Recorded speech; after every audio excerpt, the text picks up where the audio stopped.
everyone. You are listening to The Wellness Project, and I am your host, Des.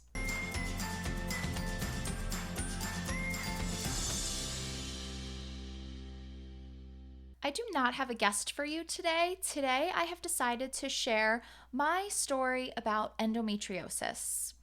I was inspired to do so because one of my favorite shows, I would say a guilty pleasure, but it is not guilty. I absolutely love it. Love Island. I am addicted. I am obsessed. I love it. One of the characters, well, I don't know if you could call her a character because it's a reality show. So contestants, I don't know what you would call them. But Molly May recently posted that she struggles with endometriosis, and I had no idea. And now that I think back to it, there were a few episodes that she didn't make an appearance, and they have a little caption that says, this person isn't feeling well, they're not joining today. So that did happen a few times for Molly May, and now I can't help but wonder if it was because of her endometriosis. So she shared her story on her Instagram, and she said she was making a YouTube video about it that I can't wait to watch. Her sharing her story inspired me to share mine. Also, at the time of this recording, it is June, but back in March, I found out that March is actually Endometriosis Awareness Month, and I had no idea. So that is really cool. I don't know why. I am 35 years old. I've been struggling with endometriosis since I'm 14. I don't know how I just discovered that March is Endometriosis Awareness Month. So for those of you that don't know, endometriosis is a disorder associated with your menstrual cycle. It's a disorder in which that the tissue that normally forms and lines the uterus grows outside of the uterus. It could be found in your ovaries, your intestines, your fallopian tubes. This tissue could grow wherever it damn well pleases.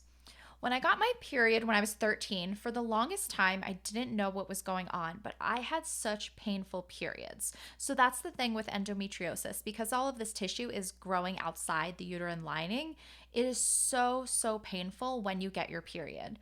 Growing up in my teenage years, I had no idea what was wrong, but I had debilitating cramps. I mean, I would vomit from the pain. I had back pain. I had leg pain from throwing up so much. My capillaries all in my face would burst, and my face would be bright purple with these like patches and bumps. And I would try to cover my face with my long brown hair because I had to go to school, obviously. And I just felt aches through my whole body. I would use a heating pad to the point that it would burn my abdomen. I would have red burn marks all over myself from the heating pad. It was just such a bad situation. I would have headaches. I would be super dizzy. I would be in so much pain. It would be difficult for me to get up to go to the bathroom. There were even instances that my sisters would have to help me hobble to the bathroom because I was in so much pain I could barely walk. I went to the ER twice due to the pain.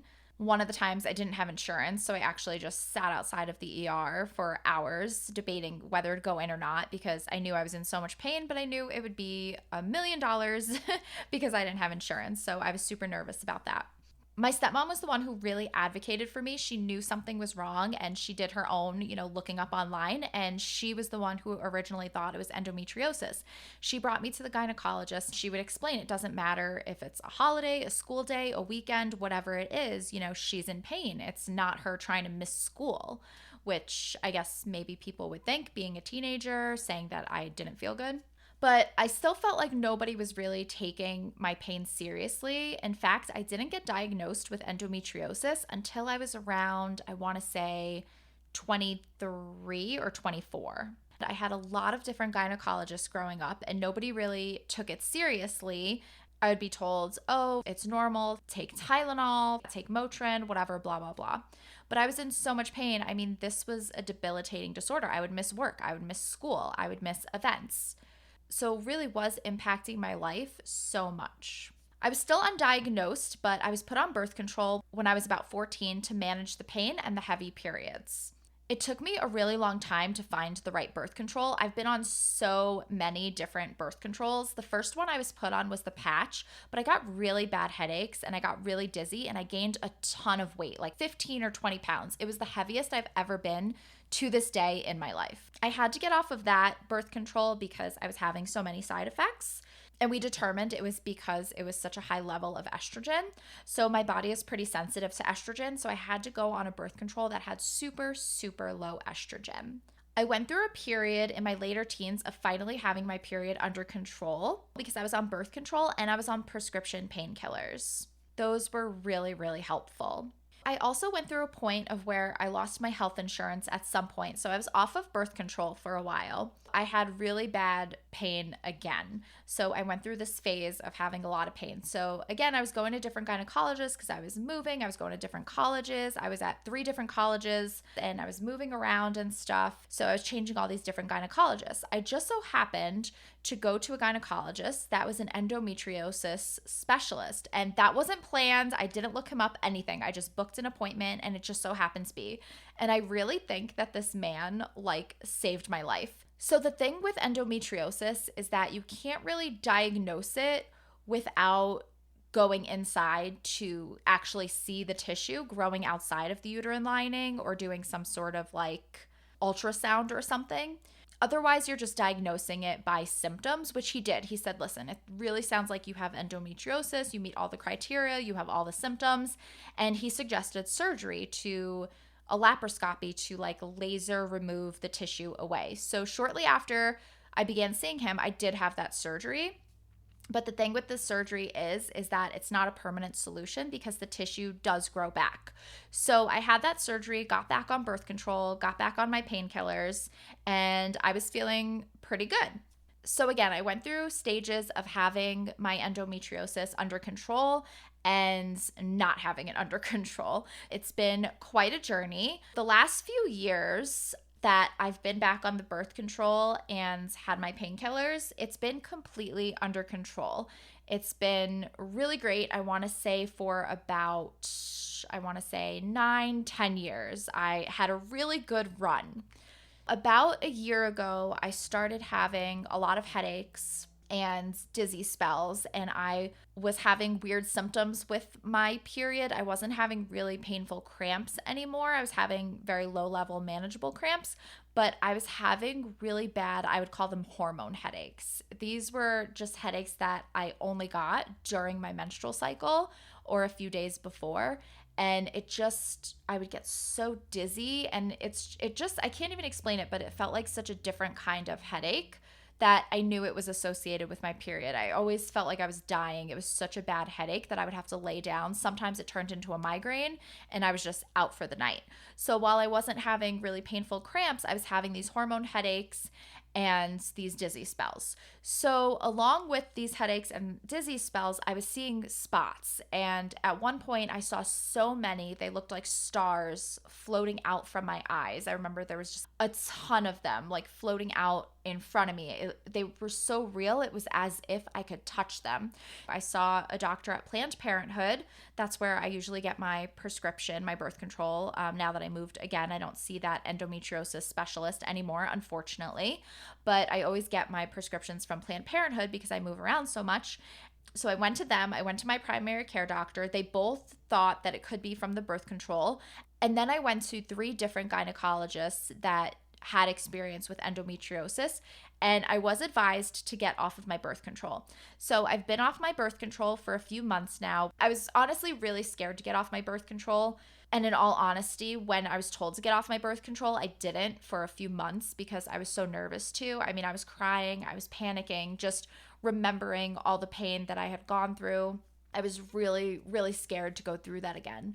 So I was nervous. I stayed on my birth control for a few more months after I was advised to get off of it because I just didn't know what to do, back to the drawing board after I've had it under control for about a decade. And I didn't want to go through that again. I was really scared. So I did finally a few months ago go off my birth control, and it's been a pretty bumpy ride. Some of my periods have been okay, and some of them have not. Some of them have been really bad, and I've been in bed for the day. Just so you know as well, because I'm 35 now, apparently I've heard this from a few gynecologists, but being on birth control, if you're having these kind of symptoms, and I'm a little older, that it does increase your risk of blood clot and stroke. And I've been on some form of birth control since I'm 14 years old. So basically half my life I've been on birth control.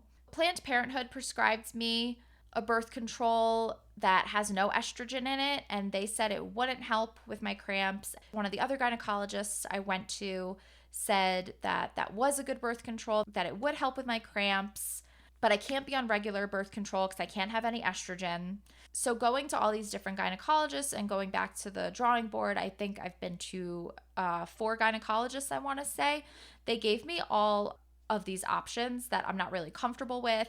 Some were saying like, oh, hysterectomy, remove your fallopian tubes, we'll do a laser removal of your uterine lining. There were just all these options that were pretty invasive that I don't really feel comfortable with at this time. I may decide to do something like that. I'm not really sure.